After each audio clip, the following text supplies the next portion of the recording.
OK, and the question concerns best-selling books, popular and best-selling to boot. Richard.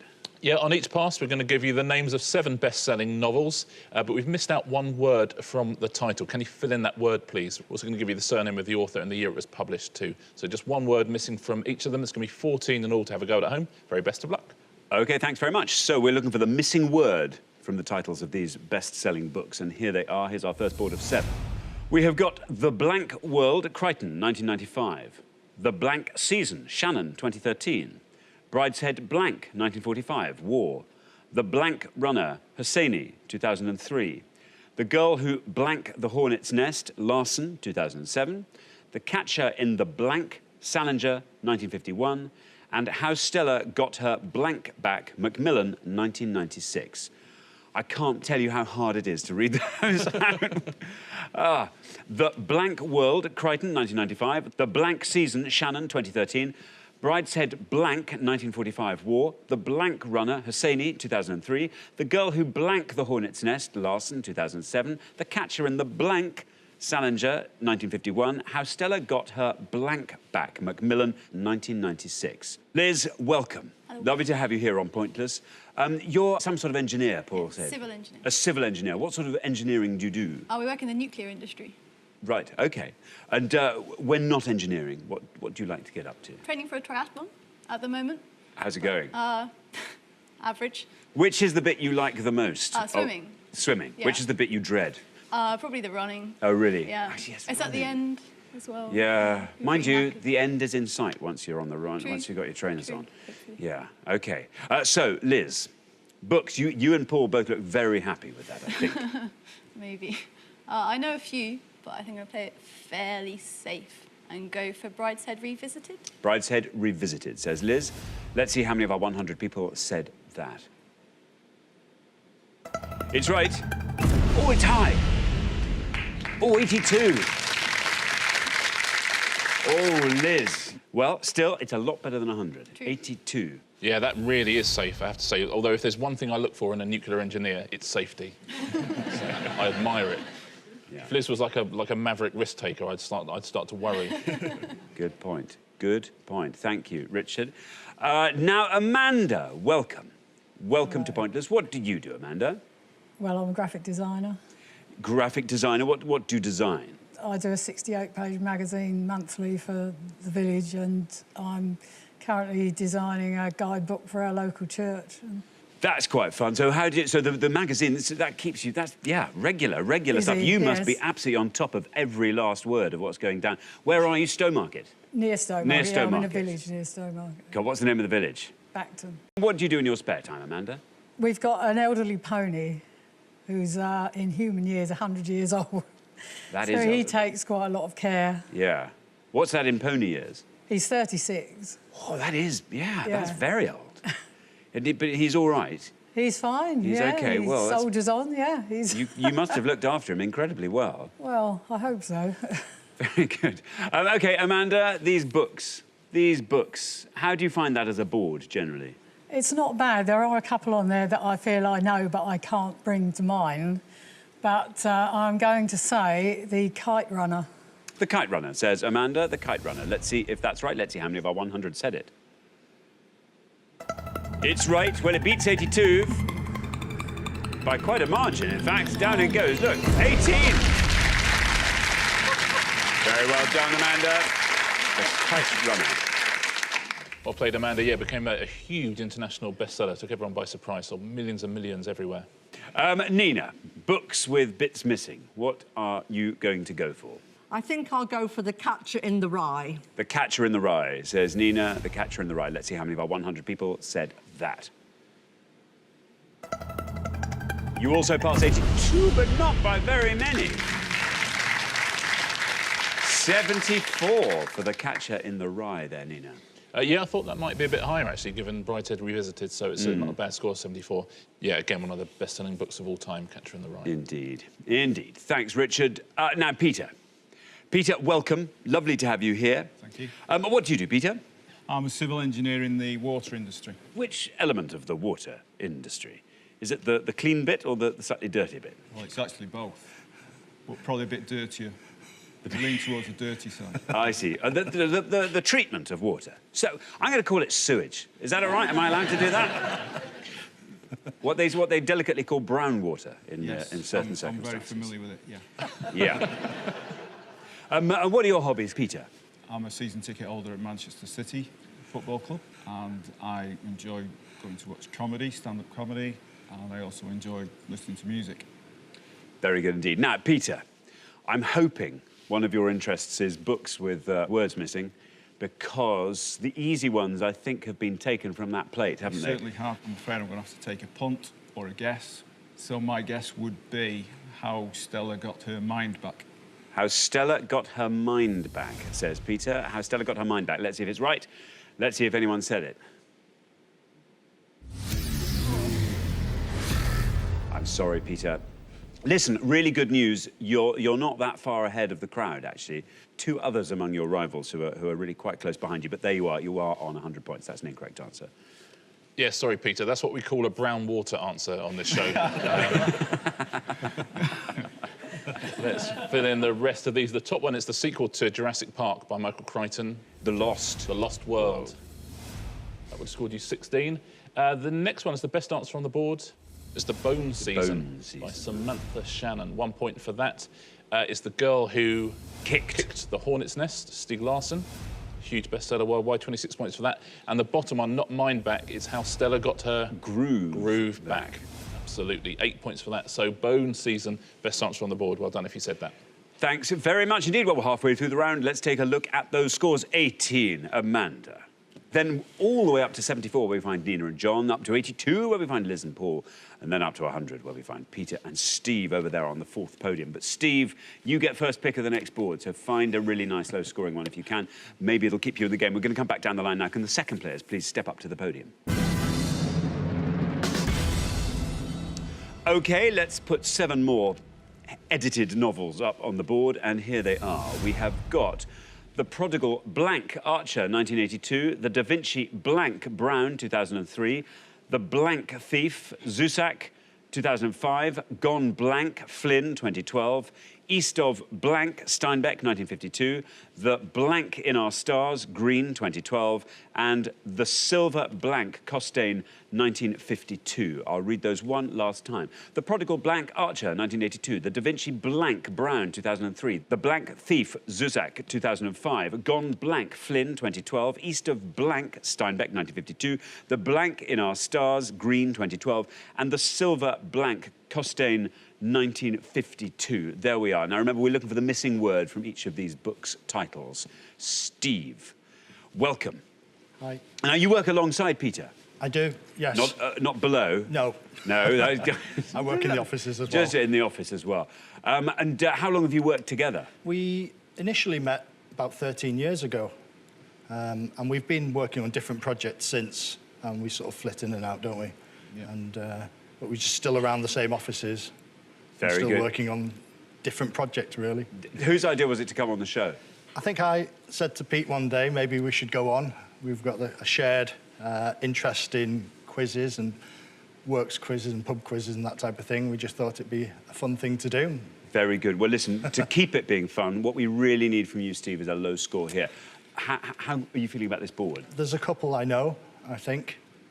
It's got to be a low score from you, Steve. Yes, yes. And one of them, I think, would be a bit high for me. So I think we need to go for the other one, which would be The Fault in Our Stars. The Fault in Our Stars, says Steve. No red line for you as you're the high scorers, but let's see how many of our 100 people said The Fault in Our Stars. It's right. Still going down. Still going down, 15. Our lowest score so far, Steve, so congratulations for that. 115 is your total. Maybe that will keep you in. Well played, Steve, giving yourself a big chance there. Yeah, much loved book, sold 10 million copies, been made into a film, all sorts of things. Thanks very much, Richard. Now, John, welcome to Pointless. Thank you. Great to have you here, John. You were a Salvation Army officer as well, I Yes, think. along with right? Nina, we've worked together all those years. All those years, my goodness, that's a long service. Very good. What did you do when you left? When I left, I took on a new career. I worked in a call centre for 4 years for an energy company. They have slightly less good brass bands, don't they? No. Well, I looked after customers, Yes. which came quite naturally. That's good. God, I'd so like to get John. Oh, if you went through to a call centre and it was John who answered, that'd be lovely. Delighted, wouldn't you? Yeah. I'd keep complaining for weeks. I know. Talk to him. OK, now, John, what you have to do is score 40 or less. Well, Steve's taken the best one, I thought, which was a beautiful book, Fault in Our Stars. I'll go for the next best one and say The Book Thief. The Book Thief. The Book Thief. There it is, the Zusak. Let's see. There is your red line. If you can get below that, you remain with us for the next round. Let's see how many of our 100 people said The Book Thief. It's right. You are absolutely through, John and Dina. Very well done indeed. 24 takes your total up to 98. Very well played. Oh, he's good, John, isn't he? That's very good. That book spent over 7 years on the New York Times bestseller list, The Book Thief. Wow. Yeah, how about that? That's Ironically. a long time. Yeah, yeah. Thank you very much, Richard. Now, Gail, welcome. Welcome to Pointless. And what do you do, Gail? I'm retired, and for 20-odd years I was a press officer at a local college of further education. I retired about a year ago, and I now understand what people mean when they say, I don't know how I ever had time to go to work. Everything's just crowding in. Yes, all right. What were the things you hoped you'd be doing a year after retiring? To be honest, I never thought I would retire. I kind of was thinking I'd never be able to give it up and stop working. Yeah. But since I have, I've been doing a lot of interesting things locally. There's a wonderful Georgian theatre in Bury St Edmunds, and I volunteer as a tour guide there and also sort of help out with organising the tours. And they've got a 50th anniversary celebration this year. They're picking up some interviewing people who were there in the 1960s, and I'm helping out with that as well. So it's a really nice place. You've just stopped working quite hard in one area and now working quite hard in several. Yes. There we are. Now, Gail, you're on 18. If you score 96 or less, which I think you can do... I have to say, this is like our dream round. If we don't get through to round 2, this was a good one. I'm tempted to take a punt at that bottom one, but then if we're knocked out because of that, I'll never be spoken to again. So I'm going to go East of Eden. East of Eden. East of Eden, says Gail. Here is your red line beautifully high. If you can get below that with East of Eden, you are through to the next round. How many of our 100 said East of Eden? Absolutely right. Did everything it needed to do, Gail. Well done. 60. 78 your total. Yeah, very well played. Big scorer, though. Again, it's consistently sold, and then Oprah picked it for her book club in 2003, and it went through another massive sort of spike in sales. Thank you, Richard. So, now, Paul. What do you do, Paul? Mechanical engineer. In the nuclear, industry, yes. So, I'm guessing, is that how you and Liz met? Exactly that, yeah. Just one look and boom. 5 minutes of engineering chat, Yeah. and she was mine. Oh, how nice. What do you do when you're not doing that, Paul? I like to do a bit of mountain biking, a bit of walking, a bit of snowboarding, anything with a hill, really. Anything with a hill. See, that's your Scottish background, I think, That coming must be through. Very good indeed. Now, you've sat there very patiently while people have been picking off these answers. Is there anything left on that board that you're feeling confident about? I'm confident about a couple. The Da Vinci Code, Gone Girl, I think, are both quite obvious ones, but I'd be guessing at the other two. OK, well, listen, I'm going to put it in context for you. You have to score 32 or less. Otherwise, it's Gone Boy and Girl. I'm going to hope... Gonna hope Gone Girl is so recent people didn't know it and go with Gone Girl. OK, Gone Girl, says Paul. Here's your red line. Let's hope it's so recent. People are standing so close to it they can't see it. Let's find out. Will Gone Girl get you below that red line and keep you in the game?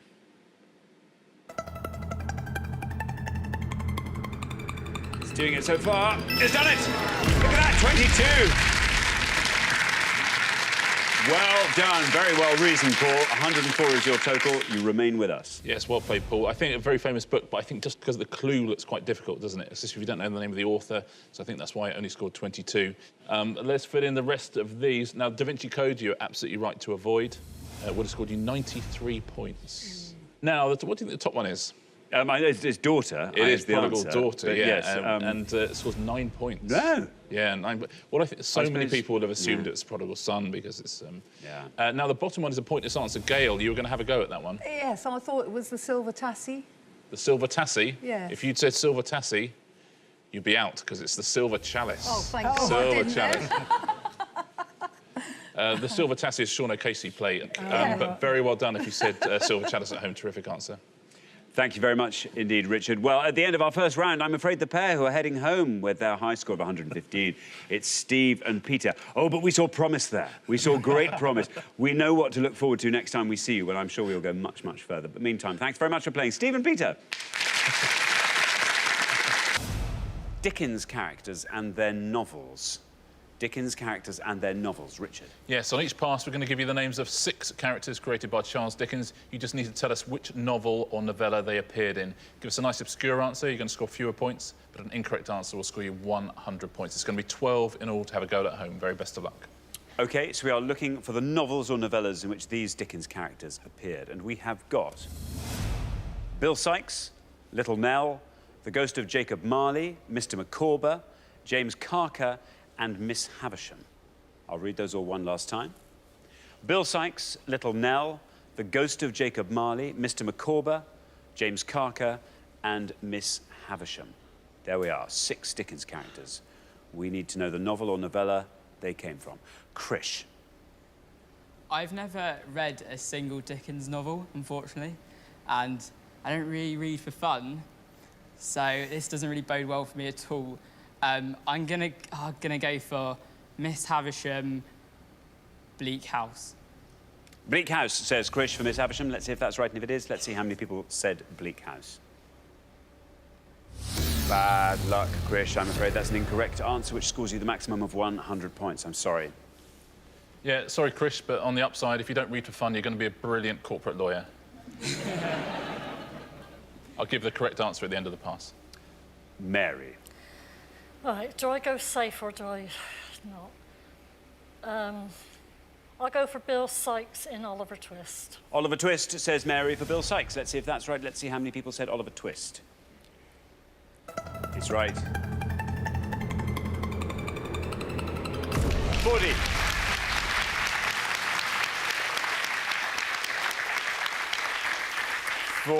For Oliver Twist. Yeah, absolutely right. Bill Sikes is a horrible, villainous housebreaker. Louise. So remember, we're looking for the novels or novellas these Dickens characters appeared in. You're the last person to have this board, Louise, so do feel free to talk us through it and fill in any blanks. Right, well, the one that I'm really confident on is Miss Havisham, because I've just finished reading Great Expectations, but I think that might be quite high. The Ghost of Jacob Marley, I think, is A Christmas Carol. And then I've got an inkling that Mr. Micawber is David Copperfield. I know there's a film of David Copperfield and W.C. Fields is in it. I think he plays Mr. Micawber, so it's a bit of a guess. But I'll go for David Copperfield. David Copperfield, you're saying for Mr. Micawber. Let's see if that's right. Let's see how many people said it, if it is. It's right. Very well done, Louise.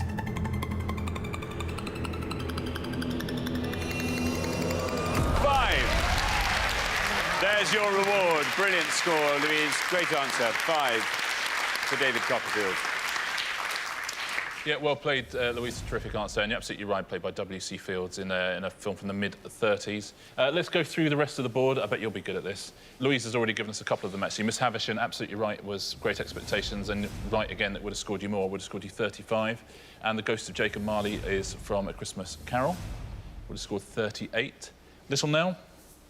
The old curiosity shop. Yep, absolutely. I would have scored 9. And James Carker is the best answer on that board. In fact, James Carker is a pointless answer. I don't know. Well done to anyone at home who said Dombey and Son. Dombey and Son, pointless answer. Thanks very much. We're halfway through the round. Let's take a look at those scores. Louise, well done, you. 5. Cracking score there. Louise and Ian looking very strong at this stage. Up to 40, where we find Mary and Sarah, and then up to 100, where Krish and David are to be found. David, it's going to require a miracle, but it's also going to require a very low score from you in the next pass. Yeah, I'm hoping I can dig us out this hole. OK, well, very, very best of luck with that, David. We're going to come back down the line now. Can the second players please take their places at the podium? OK, we're going to put 6 more Dickens characters on the board, and here they are. We have got John Jarndyce, Ebenezer Scrooge, Sidney Carton, Thomas Gradgrind, Sarah Gamp, and Philip Pip Pirrip. I'll read those all one last time. John Jarndyce, Ebenezer Scrooge, Sidney Carton, Thomas Gradgrind, Sarah Gamp and Philip Pirrip. Now remember, we are looking for the Dickens novels or novellas in which these characters appeared. And obviously, Ian, you're going to try and find the one you think the fewest of our 100 people knew. There's only two that I'm pretty sure of, but I'm going to go for Sidney Carton, who I think was the hero of A Tale of Two Cities. Sidney Carton, Tale of Two Cities, says Ian. Here's your red line. If you can get below that, you're in the head-to-head. Tale of Two Cities, is that right? And if it is, how many people said it? Absolutely right, and you're through.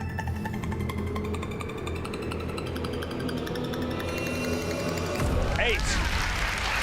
A great score, Ian, and a fabulous total of 13. Very, very well done. Yeah, very well played, Ian. They're pretty good on that last podium, aren't they? Yeah. Very good scoring. Yeah, he's the drunkard. He redeems himself at the end of the novel by taking someone else's place at the guillotine. He's the man who says... Far, far better. It is a far, far better thing I do than I've ever done. Indeed. Sarah? Yeah, You're on 40, high scorers, David and Krish on 100. If you can score 59, you're through. There's one that I know for definite and one that I think I know. With my track record, I should go for the definite. But I'm going to go for the bottom one, Pip, and I think he's Great Expectations as well. Let's see. Is that right? Great Expectations? How many people said it? Absolutely right. Through you go. Very well done. 33. 73. Our two nurses go through to the head-to-head. Yes, of course, the novel's narrator and hero, Pip Pirrip. Very good answer. Now then, David, I have grave news. Yeah. We shall be saying goodbye to you at the end of this round, even before you've given your answer. Can you talk us through the board? Well, the only one I know for definite that's left is Ebenezer Scrooge and A Christmas Carol. Apart from that, I really have no idea. It's going to annoy my dad because he's read loads of Dickens, so... yeah, and actually, funny enough, one of the characters he always goes on about is this lawyer who's really, really horrible. So I'm going to guess Thomas Gradgrind, Bleak House. Thomas Gradgrind, Bleak House, says David, taking a bit of a punt. Let's see if that's right, and if it is, let's see how many people said Bleak House. Bad luck. Bad luck, David. An incorrect answer, as it turns out. Scores you 100 points, takes your total up to 200. Richard? Yeah, I think the name of the lawyer you're thinking of in Bleak House is Tulkinghorn. Maybe who your dad is talking about. And Thomas Gradgrind is a northern industrialist in hard times. I think children should only be taught facts. 3 points that would have scored you. John Jarndyce is from Bleak House. Bleak House. Absolutely right. Would have scored 4 points. Ebenezer Scrooge, absolutely right, was A Christmas Carol, but would have been a big scorer. So there's no point going for it, 63 points. And Sarah Gamp is a pointless answer. Very well done. If you said name a Dickens book. Little Dorrit. Martin Chuzzlewit. Martin Chuzzlewit. Pointless answer. Very well done if you got that. Thank you very much indeed, Richard. So at the end of our second round, the losing pair with the highest score, I'm afraid it's David and Krish, our newest members of the 200 Club. That wasn't a great round for you, was it, that one? No. I mean, not really at all. Yeah. Well, listen, we will look forward to seeing you again next time, David and Krish. Meantime, thank you very much for playing. Great contestants, David and Krish. Film adaptations and their original authors. Oh, Janice. Oh, I'm looking forward to this. Film adaptations and their original authors. In this round, we're about to show you a list of films. We gave 100 people 100 seconds to tell us who wrote the books on which they are based. Richard. Yeah, we're going to give you the name of 6 films in each pass. Obviously, the more obscure the film, the fewer points you'll score. And if you give us an incorrect answer, you'll score 100 points. See if you can get all 6 of them at home. OK, thanks, Richard. The first 6 are... Alice in Wonderland, The Firm, A Clockwork Orange, The Lord of the Rings, The Fellowship of the Ring, Trainspotting, To Kill a Mockingbird. Let me read those one more time. Alice in Wonderland, The Firm, A Clockwork Orange, The Lord of the Rings, The Fellowship of the Ring, Trainspotting, To Kill a Mockingbird. OK, Jamie, we are looking for the authors of the books of which these films are adaptations. Are you familiar with these being books before they were films? I'm familiar with them being books, but haven't got an idea of many of the authors, sadly. OK. I will go for To Kill a Mockingbird, and I think it's Harper Lee. Harper Lee. Lauren's giving nothing away. I can't gauge if she's pleased with that or not. Harper Lee is what you're saying. Let's see if it's right, and if it is, let's see how many people knew that answer. Well done, Jamie.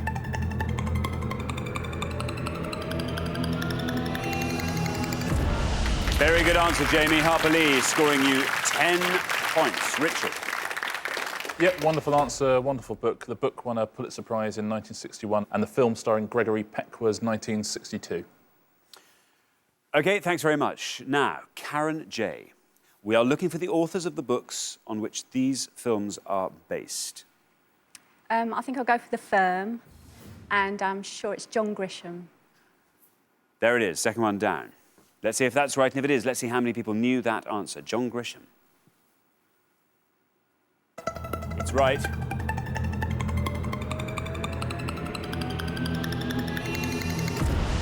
14. 14, that scores you. Surprisingly low score. Pretty low score, isn't it? It's one of those books, isn't it, that you saw people reading everywhere at one stage. But I think he's written so many since, hasn't he? They've all got those sort of the something titles, perhaps people forget. And it was 1991 it was written. The film was 1993. OK, thanks, Richard. Now then, Karen T. Have you read any of these? No. Have you seen any of the films? Yes, I have seen some of the films. I've seen Lord of the Rings, of course. Yeah. And I didn't see the new version of Alice in Wonderland. I don't think I've ever seen the other two, though. So I'm going to go for Alice in Wonderland and Lewis Carroll. OK, Lewis Carroll, you are saying. Let's see if that's right, and if it is, let's see how many people knew that Lewis Carroll wrote Alice in Wonderland.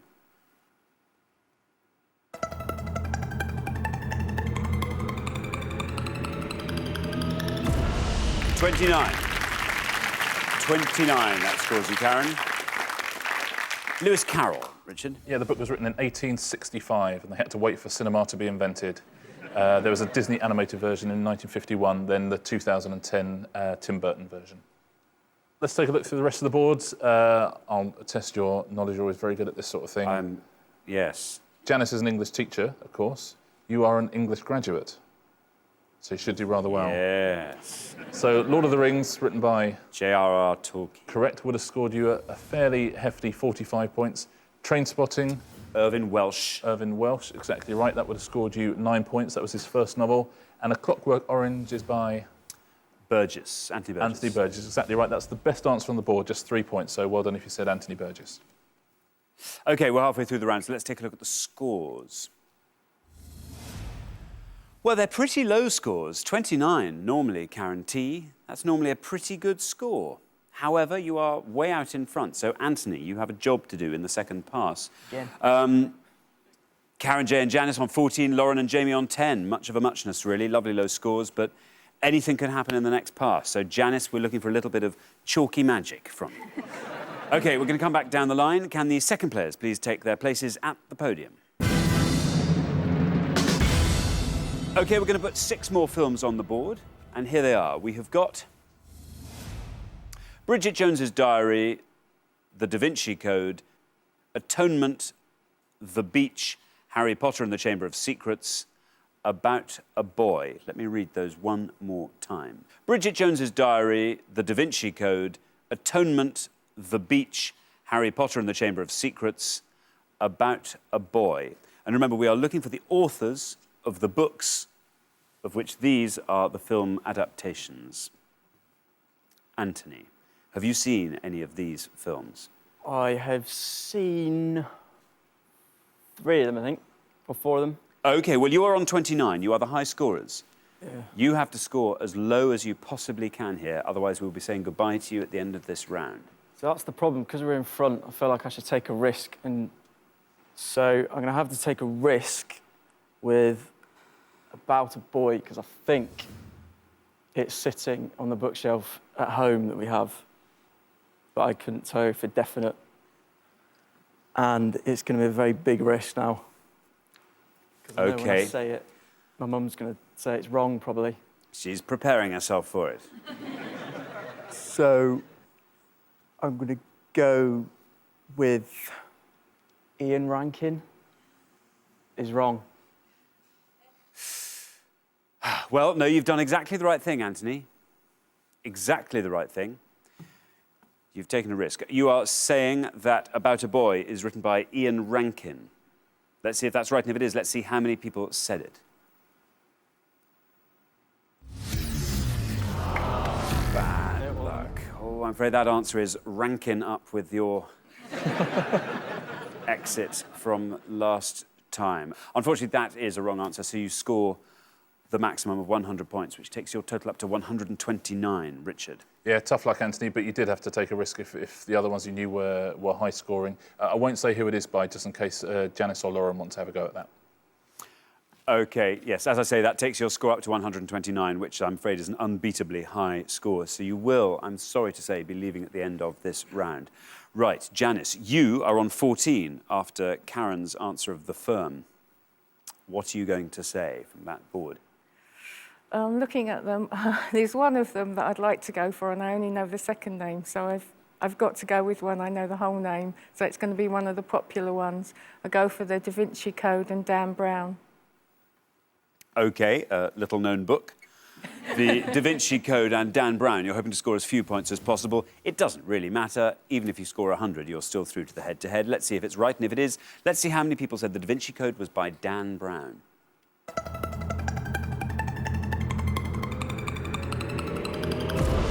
Wow. Well, that's right. It scores you 37, taking your total up to 51. That's a very low score for the... Surprisingly low, isn't it? It's the publishing sensation of the century, probably, isn't it, the Da Vinci Code? Yeah. It was released in 2003. Maybe the publishing phenomenon. It was a phenomenon that a fairly unknown writer suddenly had the world's best-selling book. Yeah.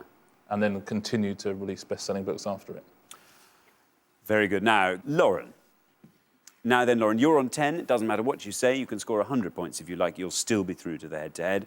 We are looking for the authors of the books that were adapted into these films. Well, I've seen all the films, but and I've even read some of the books, but my mind has gone completely blank. So I have to go with a safe answer again and go with J.K. Rowling. You have to select the film first. Oh, sorry, it's Harry Potter. I see. Yes, I thought it might be. Harry Potter and the Chamber of Secrets, J.K. Rowling. Well, let's see how many people said that.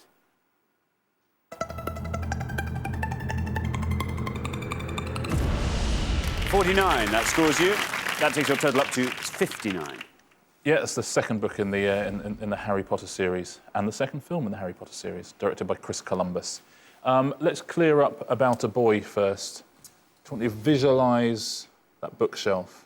Is there any other names? I can even see the colour of the book, but I couldn't tell you wrote it. OK, it's Nick Hornby. Is the writer of the book. Would have scored you 4 points as well. Would have seen you safely through. Alexander, Bridget Jones' Diary. Helen Fielding. Helen Fielding, absolutely right. Would have scored a surprisingly low 10 points though. Atonement. Ian McEwan. Ian McEwan, another very low score, actually 5.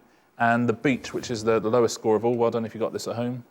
Alex Garland. Alex Garland is exactly right. Would have scored you 2 points.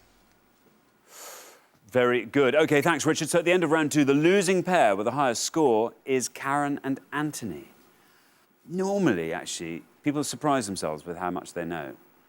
Not me. I've surprised myself a little, I know. Are you going to take the blame, Anthony? I've got to, haven't I? Well, I don't know. I think your mother looks incredibly forgiving. I don't know if About a Boy is actually on the bookcase. Nick Hornby is, but not About a Boy. Oh, well, you can go home. And listen, I'll tell you what, Anthony, you can read it. If it's there. If it's there. It's a very good book. You'll enjoy it. Anyway, I'm very sorry. Once again, we say goodbye to you before the end of the show. We haven't, I'm afraid, seen you at your best, but you have been fantastic contestants. Thanks very much for playing. Thank you. Novels in their original languages. Novels in their original languages, Richard. On each pass, we're going to show you the names of 7 famous novels, but we're going to give you their titles in the language in which they were written. So we know them by the English title, obviously. We're going to give you their titles in the language they were originally written. You just need to tell us those English titles, please. There's going to be 7 on each pass, some of them quite difficult to pronounce, so you can look forward to that. 14 in all to have a go at home. Very best of luck to you, very best of luck to you. Very best of luck to you. Thank you very much indeed. OK, so we're looking for the English titles by which these foreign novels are known. And here's our first board of 7. We have got Die unendliche Gesichter, Michael Ende, La Casa de los Espíritus, Isabel Allende, Les Trois Mousquetaires, Alexandre Dumas.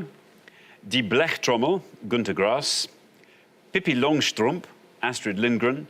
Nesnesetelna, Lukas Bitti, Milan Kundera. And Der Prozess, Franz Kafka. Very good. This is my favourite bit of the show, so you have to read them again now, don't you? OK, this is going to be it's going to be marginally better. Die Undeche Geschichte, Michael Ender. La Casa de los Espíritus, Isabel Allende. Les Trois Mousquetaires, Alexandre Dumas. Der Blechtrommel, Günter Grass. Pippi Longstrump, Astrid Lindgren. Nesnesetelna, Lukas Bitti, Milan Kundera. And Der Prozess, Franz Kafka. There we are. Chris, welcome to Pointless. Chris, what do you do? I'm both a tennis referee and a tennis coach. Which do you prefer? It depends who I'm coaching or which people I'm refereeing at the tournament. Of course, that's the answer. So what sort of... Do you tournaments all over the country? Yeah, I travel around a lot of the country. Most of the tournaments I work at don't have umpires, so I walk around and keep good order. Keep good order. I'm glad to hear it, Chris. Lord knows someone has to. So obviously hoping tennis comes up today. That would be nice, especially. Yeah. Now, Chris, these novels in foreign languages. I'm very glad that we're going first, because there's only one I know the answer to. I go for the third one down. I'm hoping is the Three Musketeers. Let's find out. Three Musketeers, is that right? How many people said it, if it is?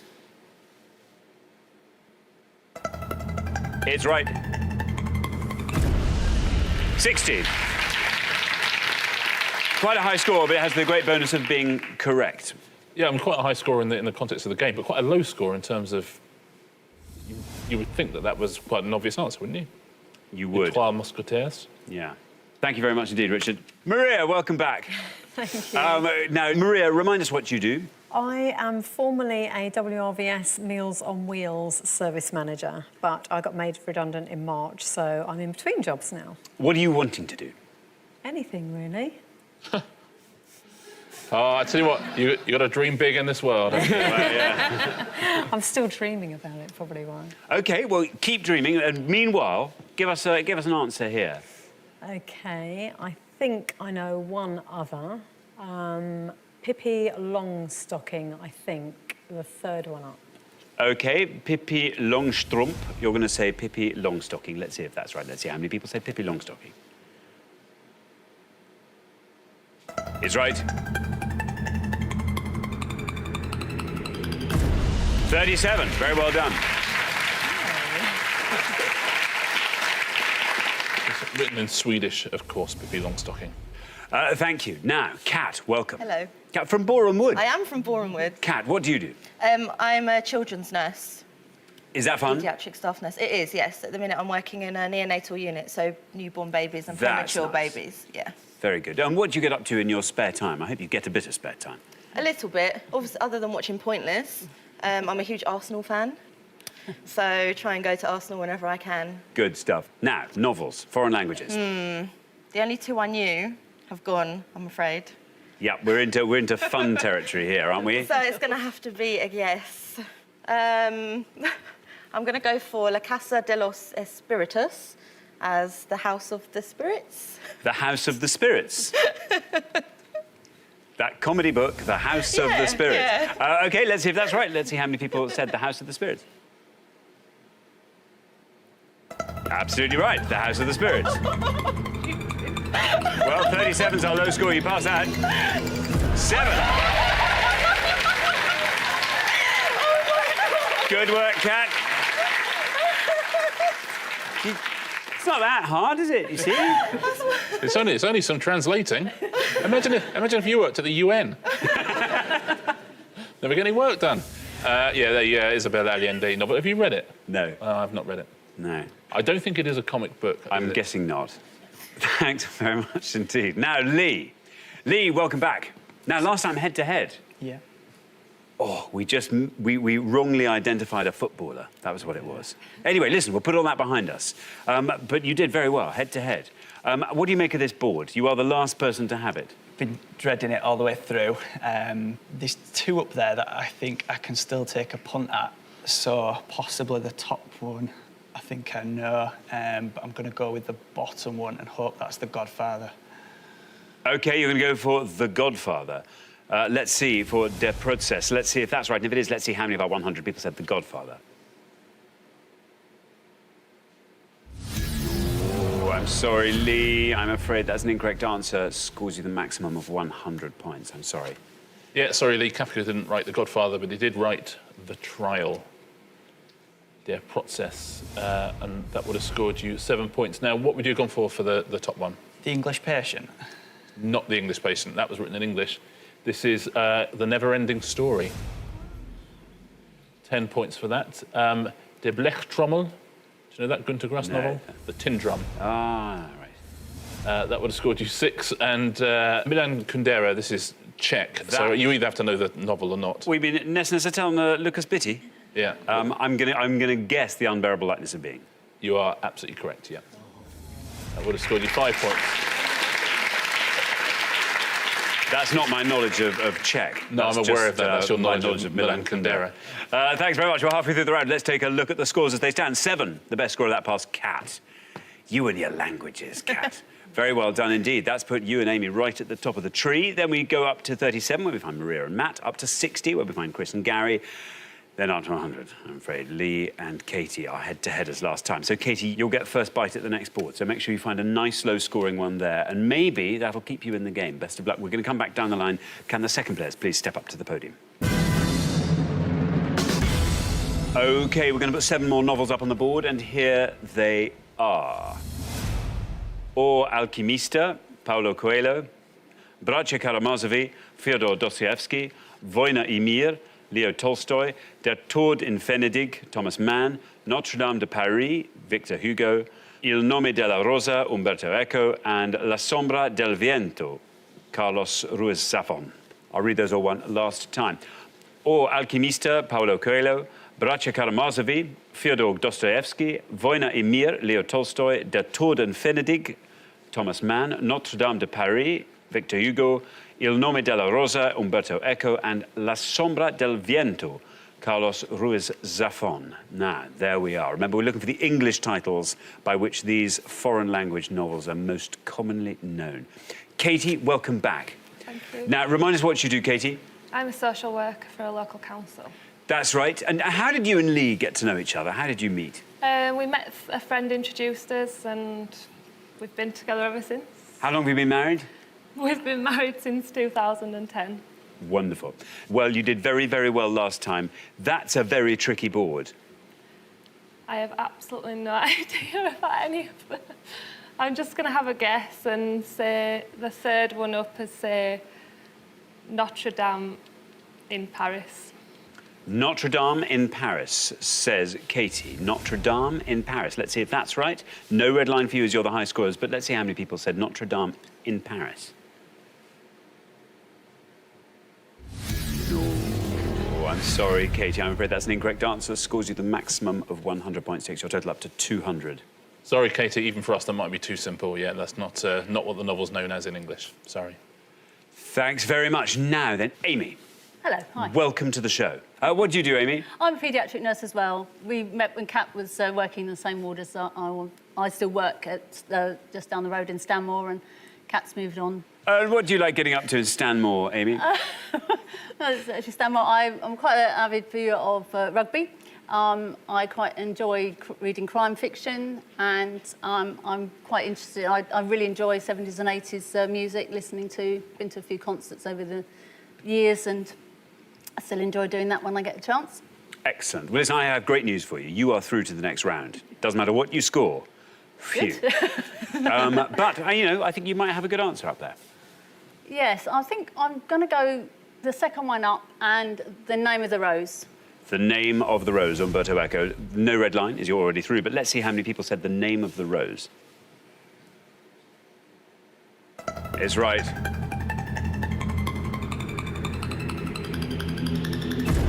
$26, very well done. 33, your total, the lowest total of the round. Well played, Amy. Very good answer, yeah. If you like crime and murder mystery, it's a belter. Thanks very much indeed. Now, Matt, remind us what you do, Matt. I'm a team leader at a bowling alley. And what are your hobbies outside of the alley? I really like rock music, so I go to quite a few gigs, and I love to travel. Been quite a way around Europe and further abroad. OK, when you're abroad, do you ever read novels in their original languages? Unfortunately not, no. I don't know any of them by the book, so I'm just going to have a punt. I'm going to go for the top one and say The Alchemist. The Alchemist? The Alchemist. Let's see if that's right. Let's see how many people said it. It is right. 10.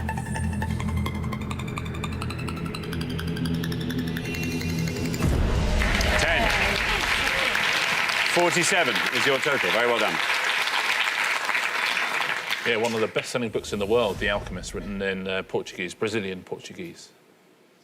Thanks very much indeed. Now, Gary. Yes, sir. Welcome. Gary, what do you do? Well, I mostly help with the care of my mother, but I'm a colour scientist in decorative coatings industry. A colour scientist? That's fun. What, so in paint, did you say? That sort of... Yeah, I literally watch paint dry for a living. Good stuff. OK. Gary, what do you do in your spare time? What are your hobbies? Well, I know Chris because we're both members of the Association of British Tennis Officials, so I stand like that. You stand like that and go, oh! Yeah. Anyway, listen, the good news, you're through, Gary. You're through. That's great news. Thank you. That board is all yours. Well, obviously, I knew the two that had gone, but working down the brothers Karamazov, then I would guess at War and Peace from Tolstoy, The Toad in Venice, but that's not right. The Hunchback of Notre Dame is the Victor Hugo book. I'll go for the brothers Karamazov. The brothers Karamazov, says Gary. Let's see if that's right, and if it is, let's see how many of our 100 people said it. No red line, you're already through. It's right.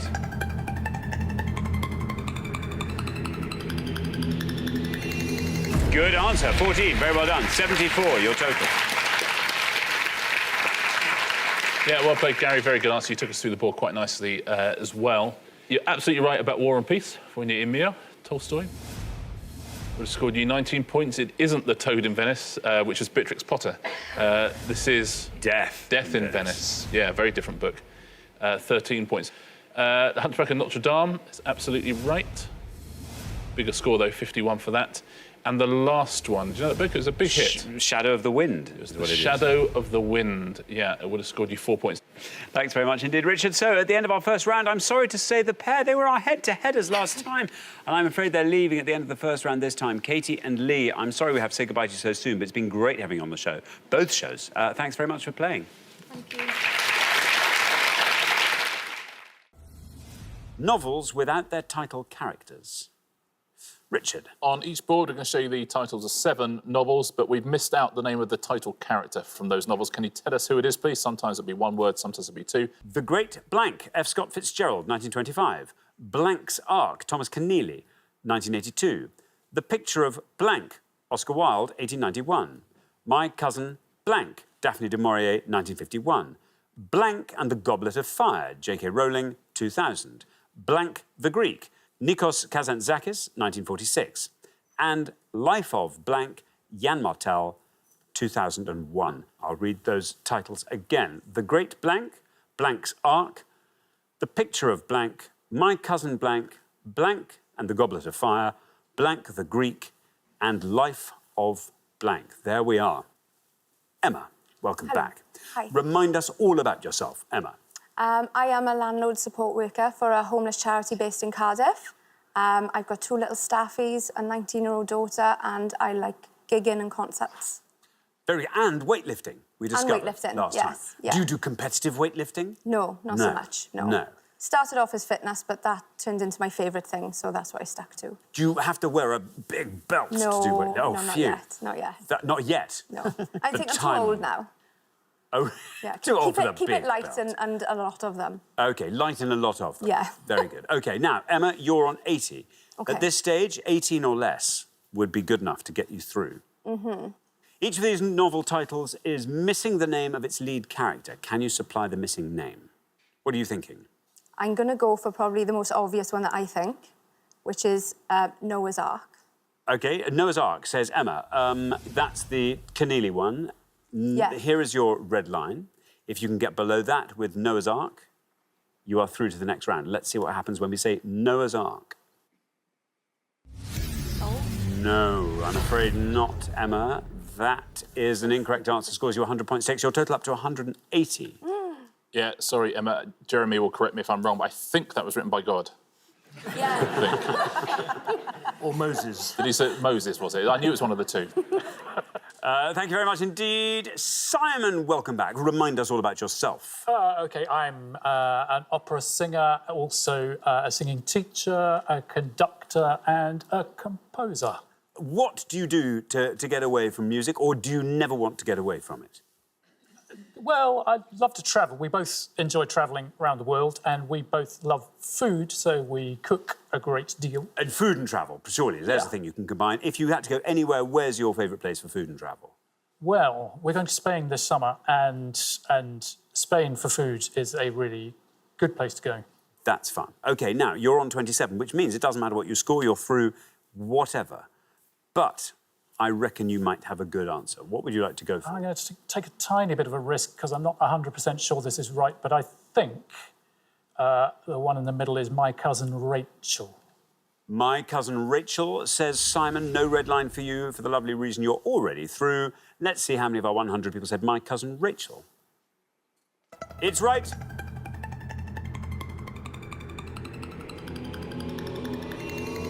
Down it goes to 15. Very well done indeed. Taking your total up to 42. Lovely answer, Simon. Safely through. In answer to your question, how many people said Vinny for that? It was 11. Tempting, though, isn't it? Isn't it? Yeah. Isn't it just? Thank you very much indeed. Now, Finley, welcome to Pointless. Tell us all about yourself. So I work in communications as well, so following in the footsteps of mother here. For a city PR firm, in my spare time, play a lot of tennis, five-side football, that sort of stuff. Very good. Now, Finley, you are on 47. Doesn't matter what you score, you're through. Good. So what are the names of the characters that are missing from these book titles? What are you going to go for? There's two on there I think I know, and I think the lower of those is going to be The Picture of Dorian Gray, Oscar Wilde. OK, The Picture of Dorian Gray, says Finley. No red line for you. Again, for the lovely reason you are already through. Let's see how many of our 100 people said Dorian Gray. It's right. Down it goes to 42. Takes your total up to 89. Oscar Wilde's only novel. So if any quiz question in any pub in Britain starts which Oscar Wilde novel, the answer is always The Picture of Dorian Gray. Little tip there. And that question never ages. There you go. Never ages. There we are. Thank you very much indeed. Now, Luke, welcome to Pointless. Good to have you here. Tell us all about yourself. So I work for a council in East London. I work in strategy and policy, so that's trying to interpret what's happening nationally and kind of work out what's going to happen at a local level. And outside work, I sit as a magistrate in the adult and youth criminal courts. Goodness me, that's a packed and very public-spirited life you lead. In terms of working out what's happening nationally and trying to think what's going to happen locally, how often do you get it right? Most of the time? I would, of course, say that my employer gets it right most. That's exactly the answer I was hoping you'd say, yes. You nearly said most of the time, but then you changed it to all of the time, safer, which is correct. Good. So there you are on 99. If you can score 80 or less, you're through to the next round. You just have to find a correct answer, I'd guess. What are you going to go for? Do you want to talk us through that board? I was hoping you weren't going to ask me to do that because literature's probably one of my worst subjects. So talking it through is very difficult.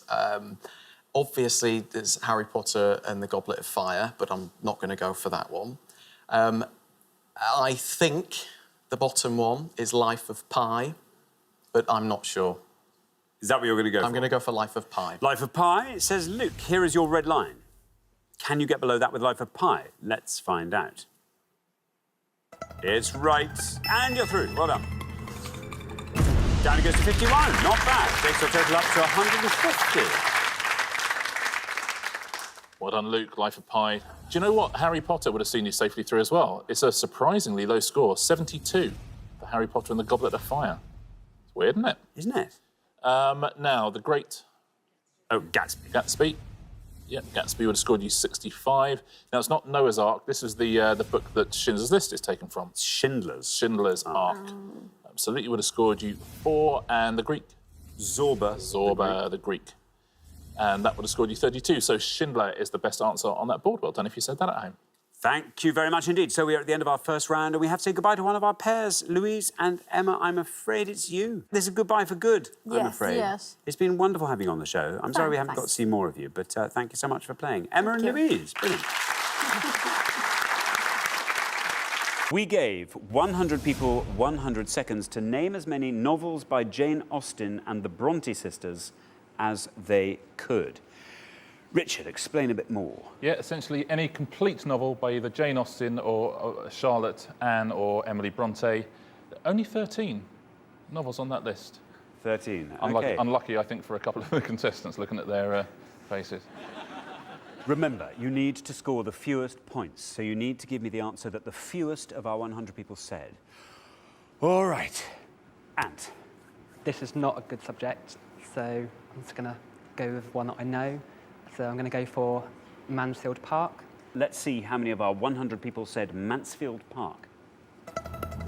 It's the right answer. Not bad. Down it goes. Look at that. 7.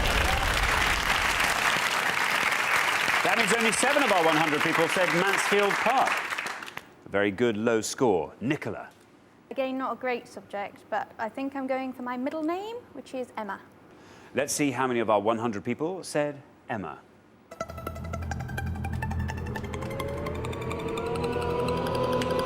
it goes, 16. That means 16 of our 100 people said Emma. That gives you a score of 16.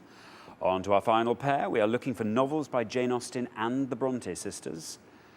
Malcolm, what's it going to be? Only know one. Pride and Prejudice. OK. Let's see how many of our 100 people said Pride and Prejudice. It's the right answer.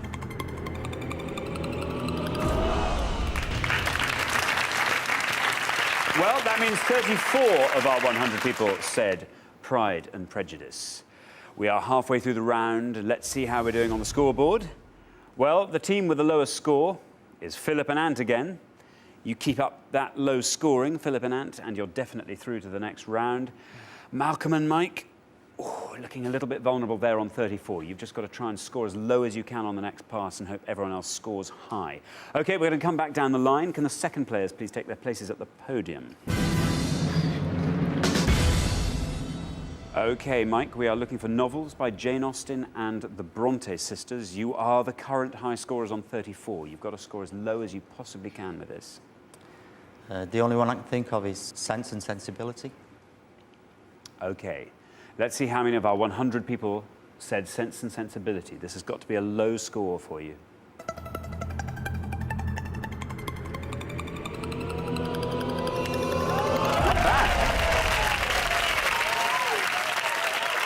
That takes your score up to 50. OK, Robert and Nicola. Robert, you are currently on 16. The high scorers at the moment are Mike and Malcolm on 50. To be absolutely safe, you have to score 33 or less. Otherwise, you will become the high scorers and could be eliminated. So no pressure then? Absolutely none. I'm hoping the Bronte sisters wrote Wuthering Heights, because if they didn't, I'm kind of stuffed. Of course, if it is an incorrect answer, you will score the maximum of 100 points. There is the red line. Below that red line, you are definitely in the next round. Above that red line, things are looking a little bit shaky. Let's see how many of our 100 people said Wuthering Heights. Well, it's good. Oh, ho, ho. 42. That means 42 of our 100 people said Wuthering Heights. That brings your total up to 58. You are now our high scorers. That means Malcolm and Mike are definitely through to the next round. Phew. OK, on to our final pair. Philip and Ant. Philip, your turn. To be safe, you have to score 50 or less. Philip, what's it going to be? I'm hoping Northanger Abbey is one of theirs. Give that a go. OK, Northanger Abbey. There is our red line. You have to come below that red line to stay in the game. Let's see how many of our 100 people said Northanger Abbey. It's good. You're through. Well done. Good and low. That means 9 of our 100 people said North Hammurabi. That brings your total up to an impressively low 16. So at the end of round 3, the losing pair with the highest score are Nicola and Robert. Bad luck. Why was Wuthering Heights scoring so high? Sense and Sensibility? Pride and Prejudice? Yeah. Richard, any answers they should have given? I was going to say that was, apart from Wuthering Heights, that was all Jane Austen novels, wasn't it? I think we had 5. Yeah, we had no other Bronte. The only Jane Austen novel we missed was Persuasion, which would have scored you 6 points, was the lowest scoring Jane Austen novel. But the lowest 3 of all, there was one pointless, Charlotte Bronte's Villette, which is the only novel she published under her own name. And then 2 Anne Bronte novels, Agnes Grey and The Tenant of Wildfell Hall. If we look at the worst answers you could have given, the 3rd worst answer was... Jane Eyre. Jane Eyre, exactly right. And we've already had the top 2. Malcolm gave us Pride and Prejudice. And Robert, of course, gave us Wuthering Heights, Emily Bronte's only finished novel. Very good. Well, thanks, Richard. OK, Nicola and Robert, you've wasted one of your chances to get through to the pointless final. We have to say goodbye for today, but we'll see you next time for your last chance. Thank you so much for playing. You've been great. Books that were initially rejected by publishers. Richard. We are going to show you the titles of 7 books on the first board, 7 on the second board of, well, essentially titles that were rejected by publishers. We'll show you the initials of the author and the year in which they were eventually published. But who are the authors, please? We have got Animal Farm, G.O., 1945. Watership Down, R.A., 1972. Carrie, S.K., 1974. The Wind in the Willows, K.G., 1908. Anne of Green Gables, L.M.M., 1908. The Fountainhead, A.R., 1943, and Life of Pi, Y.M., 2001. I'll read those again for you. Animal Farm, G.O., 1945. Watership Down, R.A., 1972. Carrie, S.K., 1974. The Wind in the Willows, K.G., 1908. Anne of Green Gables, L.M.M., 1908. The Fountainhead, A.R., 1943, and Life of Pi, Y.M., 2001. There we are. Barney, welcome to Pointless. Tell us all about yourself, Barney. OK, so I do marketing and event planning for a small record shop in Brighton. That's quite fun, and a small sort of independent vinyl shop. Yeah. Very nice indeed. And what other sort of things do you get up to, Barney? What other? So music's a big part of my life. I play in a band. Yeah. What's the band you're in? I play in a band called Lower Slaughter. Yeah. Metal band? Sort of punk.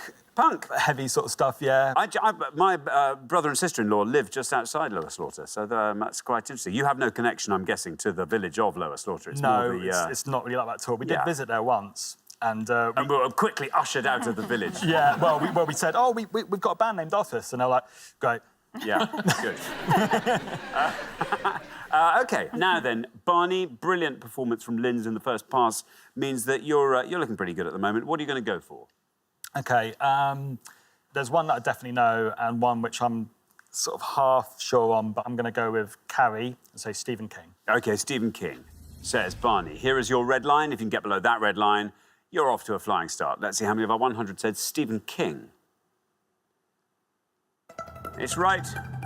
Through you go. Down it goes to 56, taking your total up to 85. Very well done.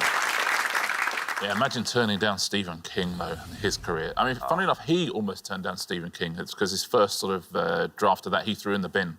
He said, this is not for me. And his wife took it out of the bin and she said, just give it one more go. Ah. Amazing, isn't it? That's nice. Very good. Lisa. Hello. Welcome to Pointless. Tell us all about yourself.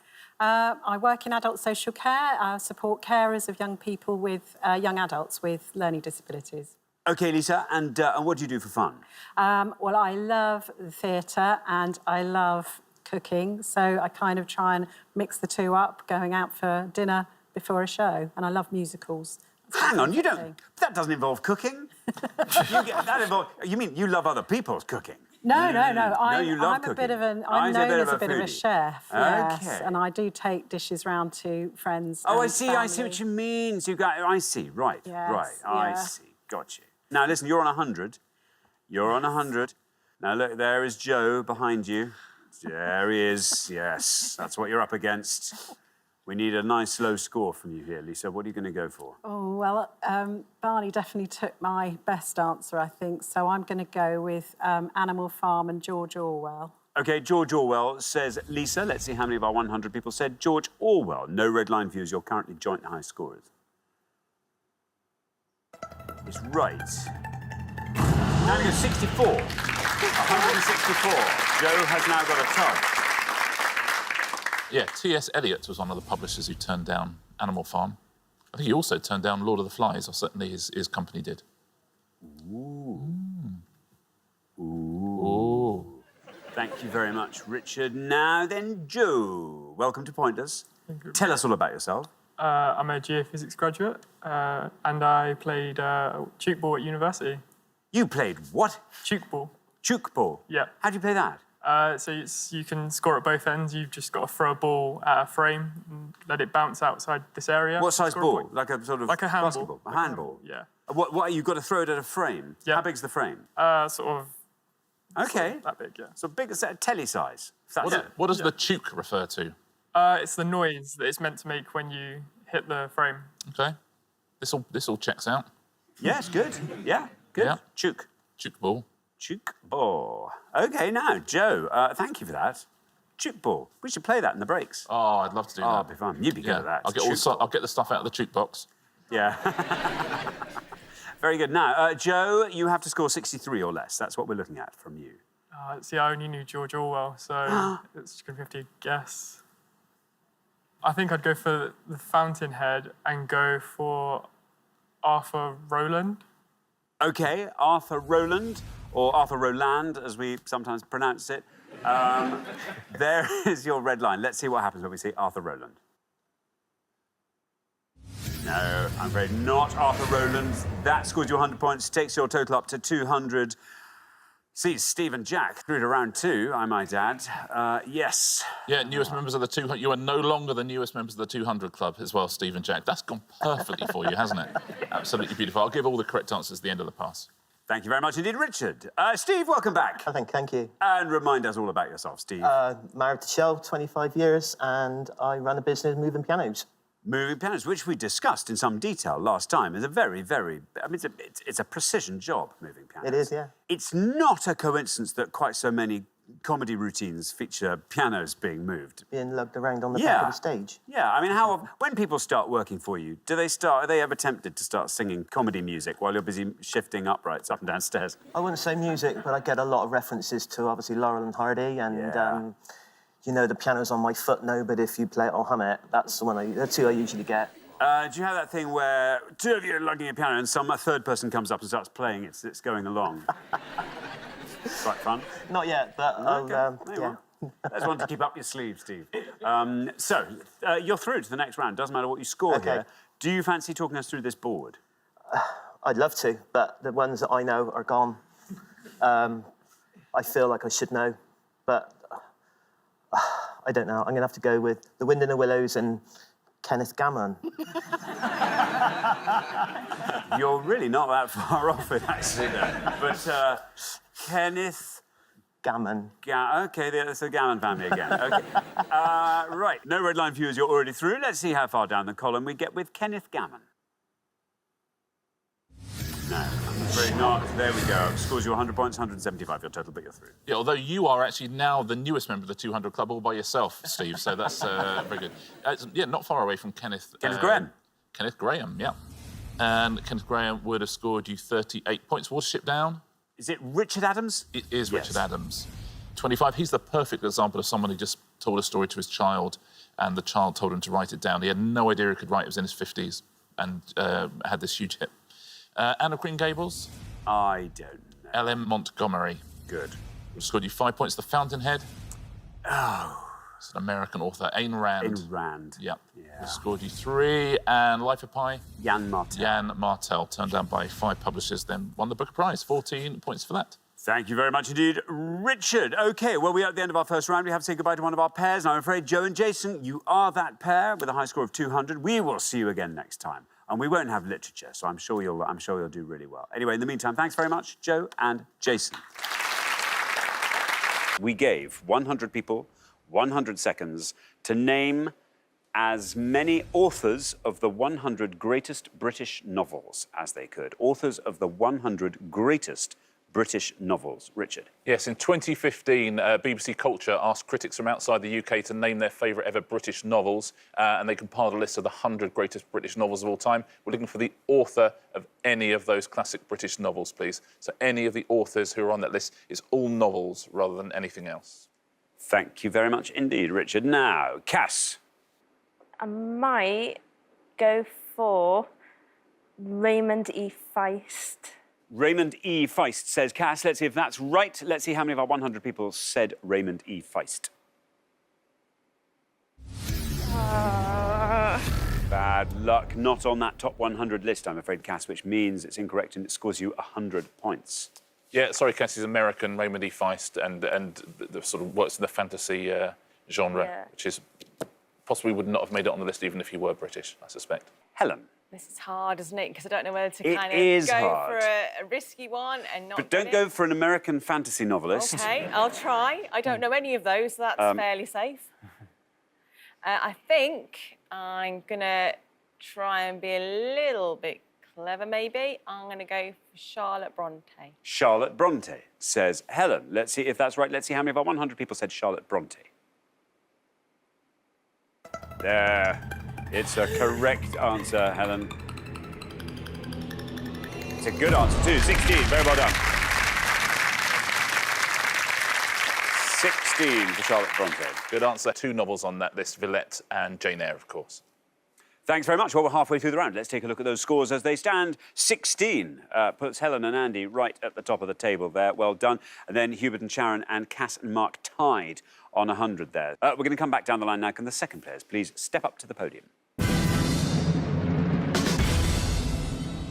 OK, so Andy, remember, we're looking for any author whose novel appears on the 100 greatest British novels list. Again, I think I'm going to go fairly safe. J.R.R. Tolkien. J.R.R. Tolkien, that says, Andy, here is your red line. If you can score 83 or less, which looks like that, you go through to the head-to-head. How many of our 100 people said J.R.R. Tolkien? Is it right? It is right. Through you go. Another great answer. 14. Look at that. Very well done indeed. 30 is your total. You are in the head-to-head. And that's The Lord of the Rings, is the novel he wrote that makes that list. Thank you very much. Now, Sharon, what would you like to go for? I'll go for C.S. Lewis. C.S. Lewis, says Sharon. C.S. Lewis, no red line for you as your joint high scorers. But let's see how many of our 100 people said C.S. Lewis. Very good answer, Sharon.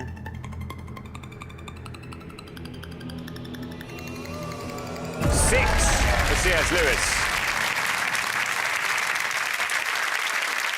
Very well done. 106 is your total. That's a terrific answer, isn't it? Yeah, The Chronicles of Narnia is on that list. Thanks, Richard. And now Mark. Well, you have a target here, Mark. Yeah. We need 5 or less from you. I don't think I'm going to do it. This is a terrible subject. I'll go for Terry Pratchett. Terry Pratchett, says Mark. Here's your red line, Mark, quite low. But if you can get below that with Terry Pratchett, you are into the head-to-head. Let's see if it's right. Let's see how many people said Terry Pratchett. No, bad luck. I'm sorry, Mark. I'm afraid that's an incorrect answer. Scores you another 100 points, takes your total up to 200. Yeah, sorry, Mark, not on that list. Lots of answers that would have seen you through. You'd have got 4 points for Lewis Carroll, for Anthony Trollope, Evelyn Waugh. You'd got 3 points for D.H. Lawrence, for Thackeray. Zadie Smith would have scored you 3. Salman Rushdie would have scored 3. 2 points for Doris Lessing. Kingsley Amis, Mary Shelley would have scored 2 points. Ian McEwan, Daniel Defoe would have scored 2. Anthony Burgess. So lots of good answers out there. Let's take a look at the pointless answers. Alan Hollinghurst, he was on the list twice with the Swimming Pool Library and The Line of Beauty. George Gissinger wrote New Grub Street as a pointless answer. Jonathan Swift, Gulliver's Travels, of course. Julian Barnes, Sense of an Ending.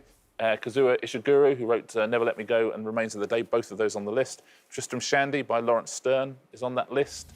Monica Ali for Brick Lane. Muriel Spark, The Prime of Miss Jean Brodie. Sarah Waters for The Little Stranger. Lots of other pointless answers as well. You could have had A.S. Byatt, Kenneth Graham for The Wind and the Willows. P.G. Woodhouse. You could have had Stella Gibbons for Cold Comfort Farm. So loads of pointless answers there. The top 3 scorers, let's take a look at them. Charlotte Bronte, we already heard, on 16 points. Jane Austen has 4 books on that list, 29 points. And Dickens also has 4 on the list and would have scored 48. Thanks very much, Richard. So at the end of our second round, the pair we've got to say goodbye to, I'm afraid, Mark and Cass. I mean, now you hear them all being read out, all those pointless answers. You could easily have said one of those, mightn't you? Kenneth Williams. Kenneth Graham. Graham, that's the one. Mind blank, gone. No, it happens. It does happen. That's the first time someone's joined the 300 club after they've been knocked out. It's been wonderful having you on the show. Thanks so much for playing. Mark and Cass, good luck with the wedding. Thanks so much. Mark and Cass. 19th century novels. 19th century novels, Richard. Yeah, look at the whoops for joy from all of our contestants there. We're going to show you on each pass 7 characters who first appeared in 19th century novels. Can you tell us the name of the novel these characters first appeared in, please? Give us a nice obscure answer, you're going to score fewer points, but an incorrect answer, as always, is going to score you 100 points. There's 14 in all to have a go at home. Very well done if you get all 14 of these. It's going to be tough. I'm actually quite nervous as well.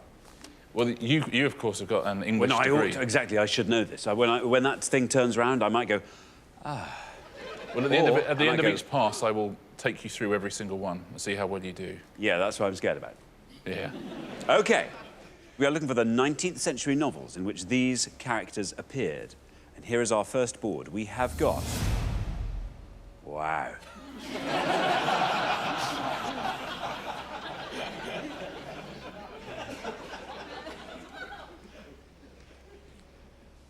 We have got Lady Dedlock, Maggie Tulliver, Heathcliff, Elizabeth Bennet, Reverend Arthur Dimmesdale, Captain Ahab, Michael Henchard. I'll read those all one last time. Lady Dedlock, Maggie Tulliver, Heathcliff, Elizabeth Bennet, Reverend Arthur Dimmesdale, Captain Ahab, and Michael Henchard. There we go, Katie. Now then, where do you think you went wrong last time? We had to say goodbye to you in the first round. We got sports and we're terrible at sport. OK, now, literature. You on any safer ground in literature? I should be. I should know Heathcliff, but it's just not coming to me at all. So I'm just going to go stab in the dark and go Captain Ahab, Treasure Island. Captain Ahab, Treasure Island. OK, let's see if that's right. And if it is, let's see how many people knew that answer. Captain Ahab, Treasure Island.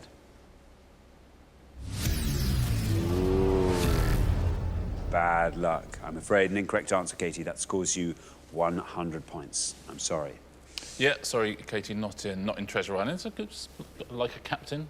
He's a captain. Could conceivably be in Treasure Island. I'll give you the correct answer at the end of the pass.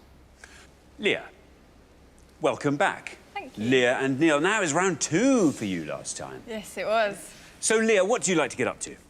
I like sports, so tennis, football, big football fan, that kind of thing. Do you find much time for literature from the 19th century? I did English literature at A-level, so I'd like to think I'm not too bad at it. Luckily, I know one of them, I think.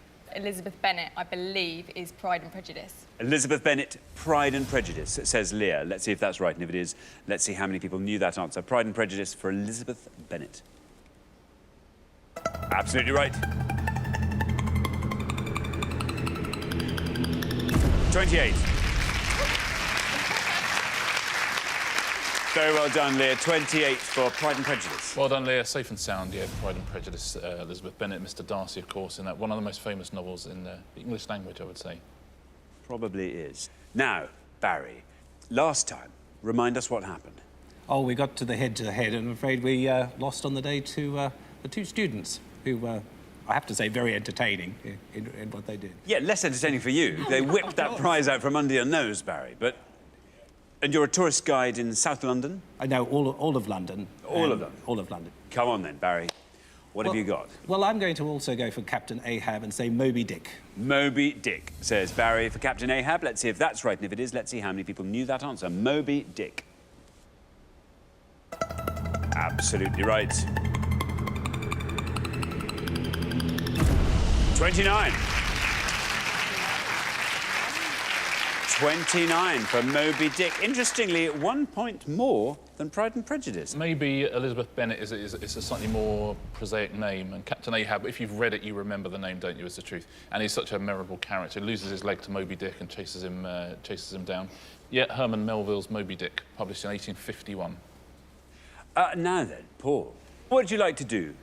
I like to take time out with my dogs, Forrest and Loki. I've got 2 miniature poodles. Forrest and Loki. Why Loki? He's a god of chaos and mischief, which he is.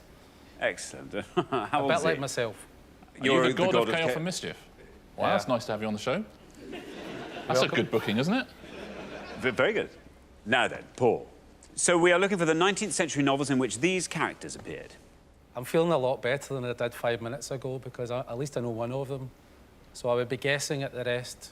But I'm going to go for Heathcliff, Wuthering Heights. Wuthering Heights, Heathcliff, says Paul. Let's see if it's right. Let's see how many people knew that answer. Wuthering Heights.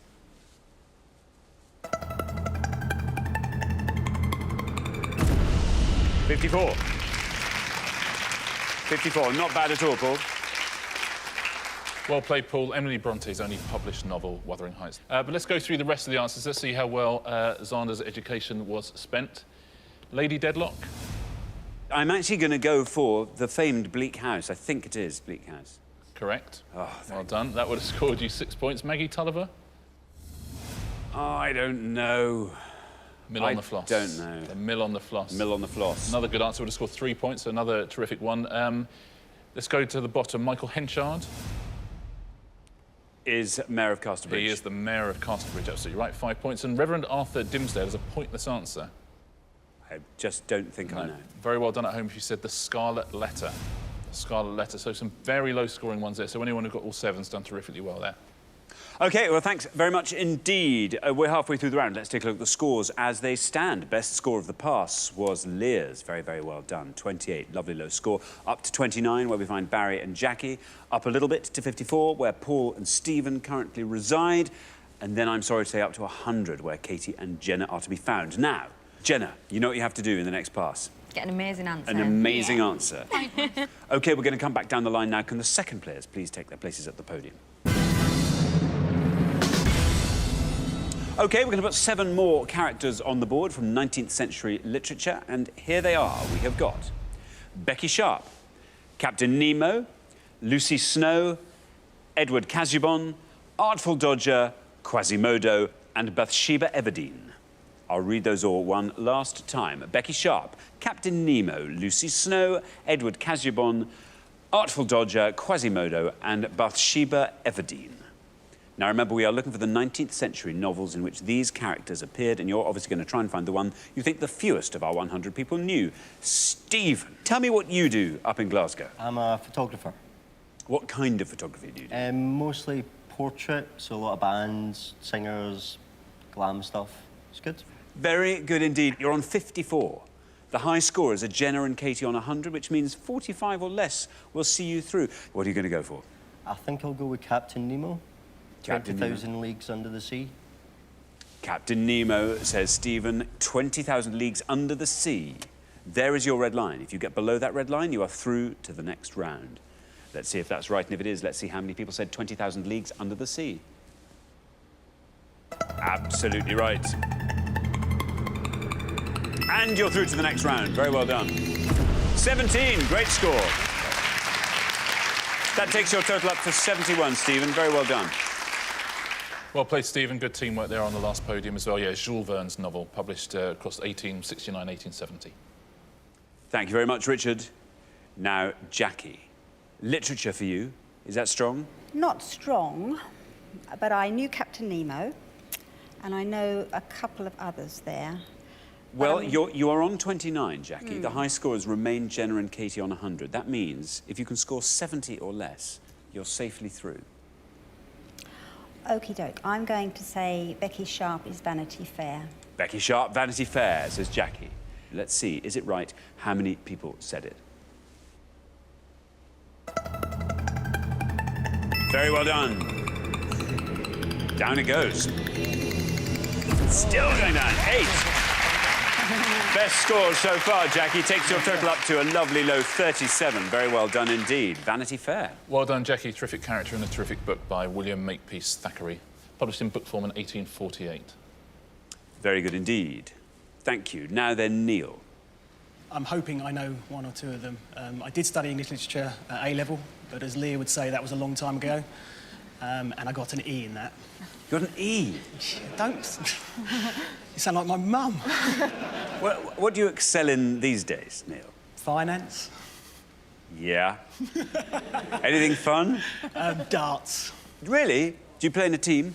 Playing a league in the city. Had a check-out of 157 only last week. Whoa, very good. You're big on your arrows, aren't you? Yeah, that's a very handy checkout, though. I don't need to tell you that. No. Oh, yeah. And treble 20, treble 19 tops. Exactly what I did. Yeah, there you go. There you go. Well done. Very good. Well done. Yeah. Can we just keep talking about darts for a bit longer? Yeah, no.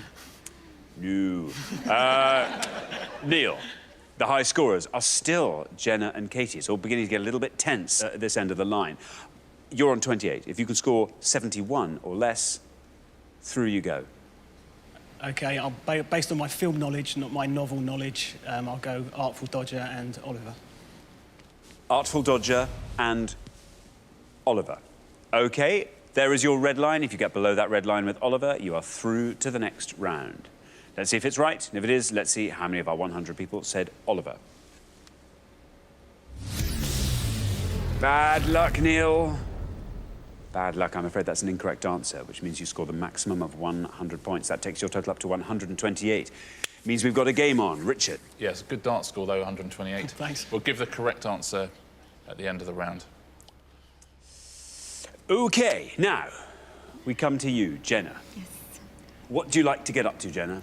Anything adrenaline-based. I like bungee jumping and skydiving. I want to do a wing walk. The wing walk. Yes. Take us through the wing walk. What? Stand on a plane and it flies off. Where does the walk bit happen? Well, you don't really, actually. I don't know where that comes from. I'll take it up with them. Very good. OK, now, Jenna, you're the last person to have this board. Would you like to talk us through it?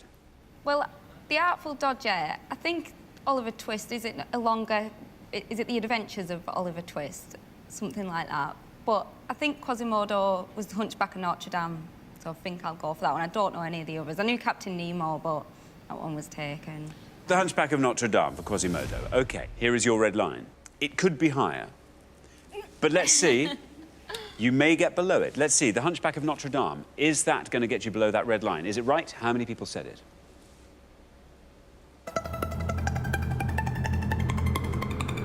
Oh, 53, I'm afraid. Takes your total up to 153, and I'm afraid that means you are the high scorers. Richard. Yeah, sorry, Jenna. It's a valiant effort, but not enough, I'm afraid. Good news for Neil there. It's a lifeline. Neil, the problem was, as you say, you knew it from the film. It's not Oliver, it's Oliver Twist. It's the name of the actual novel. Would have scored you 70 points. It's a big scorer. So wouldn't have actually done you any good, Jenna, if you had said it. The other three answers all would have seen you through, but they're all tough, to be honest. Do you know any of those? Bathsheba Everdeen. Yep. It's far from the madding crowd. It is far from the madding crowd. Would have scored 4 points as well. It's a very good answer. How are you pronouncing this one? Edward Casaubon is Middlemarch. Middlemarch, absolutely right. Would have scored 1 point as well. And Lucy Snow is a pointless answer. No, what I don't know. She's from Villette. Villette. Villette, so very well done if you said that. Some tough answers up there, weren't there? Yeah. There you go. Anyway, thank you very much indeed, Richard. What an exciting round that was. So at the end of the first round, the pair who will be leaving us with their high score of 153, old Jenna and Katie, I'm so sorry. It's been fun. Well, it's been lovely, but it's been too short. I know. Anyway, it's been lovely having you on the show. Thank you so much for playing. Jenna and Katie. Booker Prize-winning novels, Richard. Yeah, on each board, we're going to show you the titles of 6 Booker Prize-winning novels. We'll also show you the name of the author as well. We've missed out the last word from each title. Can you tell us what those words are, please? Thank you very much indeed. Let's reveal our Booker Prize-winning novels with missing last words, and here they are. The Remains of the Blank, Kazuo Ishiguro, 1989. Vernon God Blank, DBC Pierre, 2003. Wolf Blank, Hilary Mantel, 2009. Midnight's Blank, Salman Rushdie, 1981. The Ghost Blank, Pat Barker, 1995. And Hotel du Blank, Anita Bruckner, 1984. I'll read those again, just the titles. The Remains of the Blank, Vernon God Blank. Wolf Blank, Midnight's Blank, The Ghost Blank, and Hotel du Blank. There we go. Helen, what are you going to go for there? I'm going to go for the second one down, Vernon God Little. Vernon God Little, says Helen. Let's see how many of our 100 people said Vernon God Little.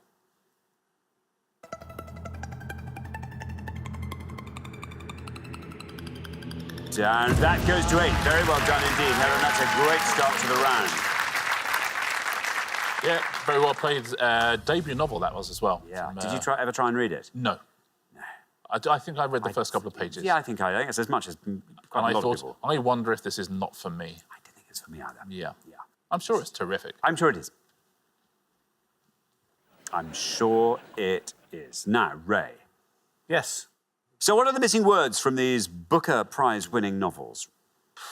Well, there's 2 there that I definitely do know. Yes. And there's 2 that I think I know. So what go on, I'll channel my inner Ben Stokes. Good. And I will go for Midnight's Children by Midnight's Salman Children, Rushdie. says Ray. Let's see if it is Midnight's Children. Let's see how many of our 100 people said Midnight's Children.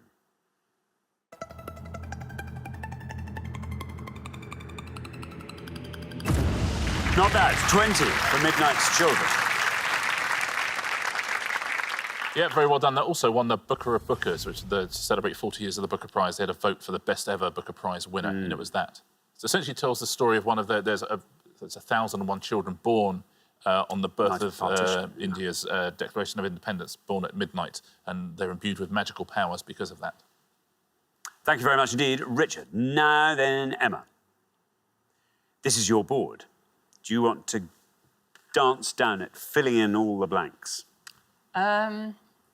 Do some of them. So it's The Remains of the Day, Wolf Hall, The Ghost. I want to say The Ghost Road, but I'm not sure about that one, and Hotel du Lac. So I think I will go for Hotel du Lac. Hotel du Lac, says Emma. Let's see how many of our 100 people said Hotel du Lac. Hotel du Lac is right. Now, 20 is our high score, 8 is our low. You passed the high, there you are on 12. Very well done indeed. I didn't have a single one, so... Yeah, we've got 3 very smart pairs on today. If we hadn't given away that £16,750 on the last show, I suspect we'd be giving it away today, wouldn't we? Well played, everybody there.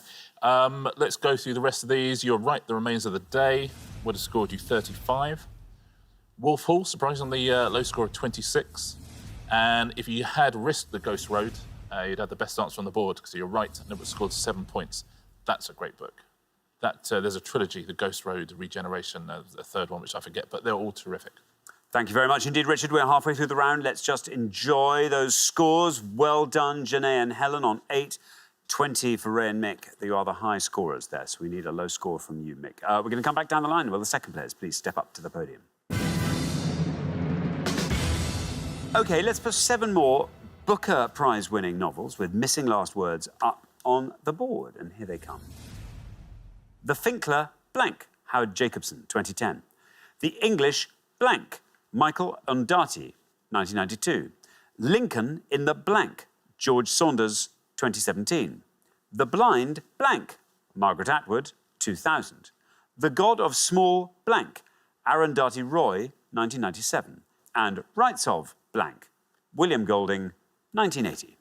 I'll read those again for you. The Finkler, blank. The English, blank. Lincoln in the blank. The Blind, blank. The God of Small, blank. And Rights of, blank. OK, Becca. I think this is a tougher board than the previous one. What do you think? I didn't know anything on the previous one either. I'm going to just have to take a guess. I'll go for the second one down, The English Patient. The English Patient for Michael Ondati. Let's see if that's right. Here is your red line. How many of our 100 said The English Patient? The English Patient is absolutely right. Down it goes to 35. Not bad. 47 is your total. Yeah, adapted into a famous film, of course, and that won the Golden Prize for 50 years of the Booker, The English Patient. Thank you very much, Richard. Now then, Mick. Yes. What are you thinking, Mick? I'm thinking I'm in big trouble here, Alexander. 26 or less gets you into the next round. Yeah. So what are the missing words from these Booker Prize-winning novels? It's probably the worst subject I could have had in this one. I'm just going to have a guess at one, I think. Rites of Passage for the bottom one. Rites of Passage, says Mick. Here is your red line. Let's see if you can get below that red line with rites of passage. It is rites of passage. And you are through. Very well done indeed. 1838 is your total. Yeah, kept journals for 22 years, William Golding. Over 1 million words in there as well. Rites of passage. Thank you very much indeed, Richard. Now then, Janae, you are on 8. You have to score 38 or less. All these novels have won a Booker Prize. We've omitted the last word from each title. What is that missing word? It's either, there's only 2 that I could guess at, and that would be The Blind Side or The God of Small Things. I think I'm going to go for The Blind Side. The Blind Side for Margaret Atwood. Let's see if that's right. Here is your red line.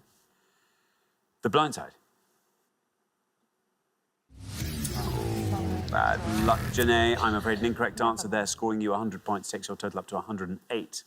Yeah, there's a terrific non-fiction book by Michael Lewis called Blindside about American football, but this, another extraordinary novel by Margaret Atwood, The Blind Assassin. And that would have scored you 9 points. The God of Small Things was absolutely right, though. God of Small Things would have scored you 22 points. Would have seen you safely through. The Finkler... Oh, I don't know. Finkler question, was it? It is the Finkler question, yep. That would have scored you 8. And one of my favourite books over the last 10 years, this next one. It's so funny and so sad. It's got all that stuff. It's genuinely a brilliantly smart and clever and funny, not literary, although it is, but it's everyone would enjoy it. Lincoln in the Bardo by George Saunders. That would have scored 7 points. Thank you very much indeed, Richard. Well, we are at the end of our second round and we have to say goodbye to one of our pairs. I'm so sorry, Janae and Helen, you are the pair to whom we must say goodbye. It's been great having you on both shows, and you were head-to-headers last time. Let's not forget, so you've done incredibly well. But this is where we say goodbye. Janae and Helen, thank you.